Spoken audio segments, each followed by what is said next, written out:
All right, we are back in Titus chapter 1.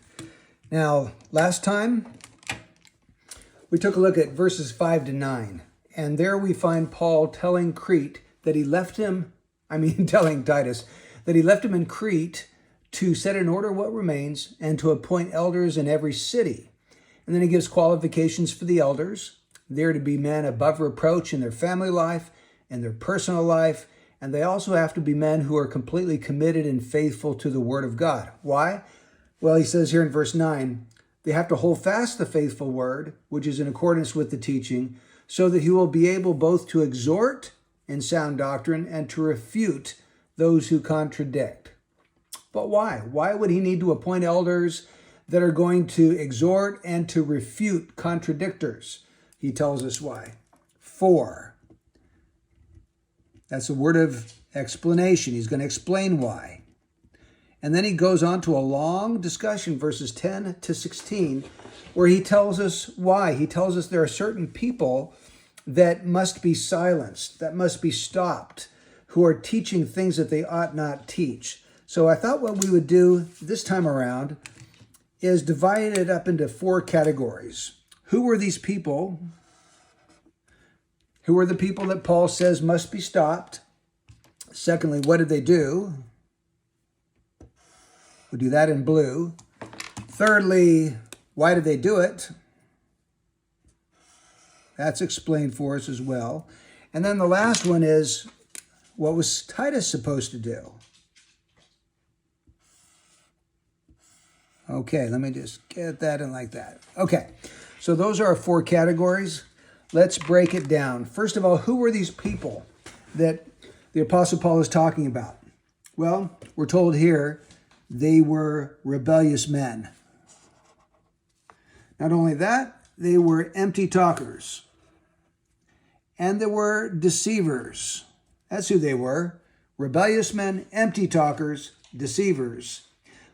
On down further, he talks about one of themselves, a prophet of their own, said, Cretans are always liars, evil beasts, lazy gluttons. This testimony is true. So we can assume then that these false teachers were also liars,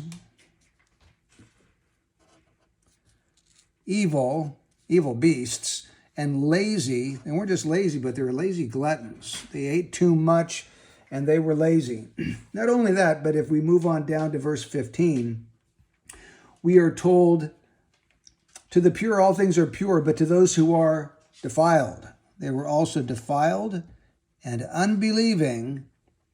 Nothing's pure, but both their mind and their conscience are defiled.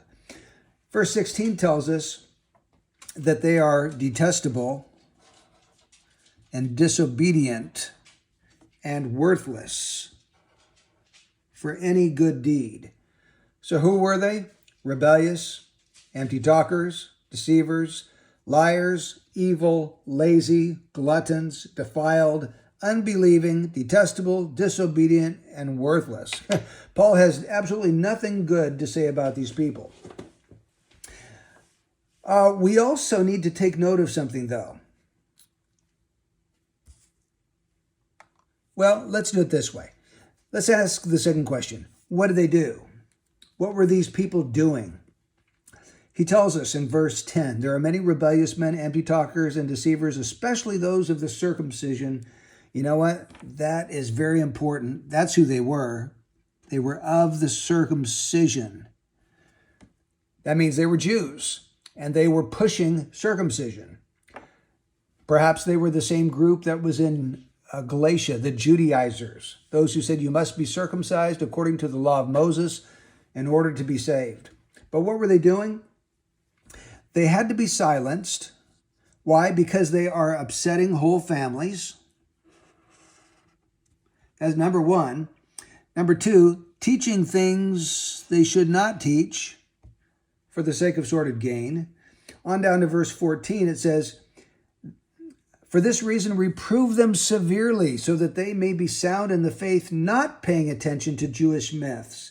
Well, that tells us that up until this time, they were paying attention to Jewish myths. And they were paying attention to the commandments of men, who turn away from the truth. So this is what they were doing.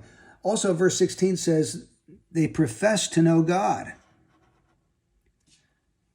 but they deny him by their deeds. So what did they do? They upset whole families. They taught things they should not teach. They paid attention to Jewish myths. They paid attention to the commandments of men. They turned away from the truth. They professed to know God, but they denied him by their lives, by their deeds. Okay, let's take a look thirdly at why did they do it? Why did they do this? Well, we have a hint here. Who must be silenced because they are upsetting whole families, teaching things they should not teach. Why? For the sake of sordid gain. For the sake of sordid gain. Remember in Titus 1:7, it says that an elder must not be fond of sordid gain. He must not be in the ministry for the money. These people were teaching for what they could get out of it, gain. Dishonest, sordid, corrupt gain. So they were lining their pockets somehow with their teaching. And that's not the only reason they were doing what they were doing. Down here, let me find it. Here it is. We are told nothing is pure to those who are defiled and unbelieving. Their mind and their conscience is defiled. That's another reason why they taught what they were teaching. Because their mind was defiled, their conscience was defiled. Now, what was Titus supposed to do about all of this? Well, Paul tells him, these people must be silenced. They have to be silenced. And in addition to that, he says, for this reason, reprove them severely. Not a light reproof, a severe reproof. That's what Titus had to do. He had to take the authority entrusted to him by the Apostle Paul and use it to silence false teaching and reprove them in order to try to gain them back to the truth that they might be saved. Let's also draw some other connections here.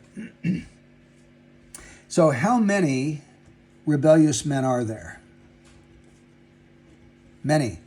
Not one or two, there are many rebellious men. So let's draw a how many here. And then we're told that these people are teaching things they should not teach. And they have to be silenced. What that tells us that these people were vocal. It wasn't just that they believed certain things that were false. They were teaching them, and they needed to be stopped. They had to be silenced. They're teaching things they should not teach. And we do know that these were Jews. Verse 14 says, not paying attention to Jewish myths. And we're told that they were of the circumcision, which is what a Jew is. So these are Jewish false teachers that are very vocal. They've got to be silenced. We're also told here in verse 13, for this reason, reprove them severely. Why? So that, telling us of a purpose, a reason why they must be reproved severely, so that they may be sound, that means healthy, in the faith, in the Christian faith, in the truth of God.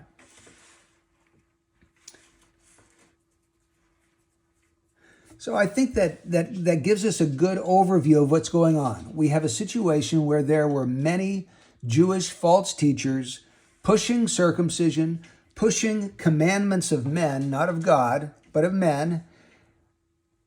They were anything but godly and holy men. They were defiled, unbelieving, detestable, disobedient, worthless, rebellious, empty talkers, deceivers. Everything about them is negative and sinful. And so Paul says they've got to be silenced. And Titus, I'm leaving you in Crete so that you would appoint elders that'll make sure that they don't upset whole families and overturn the good, solid, healthy faith of those within the churches in Crete.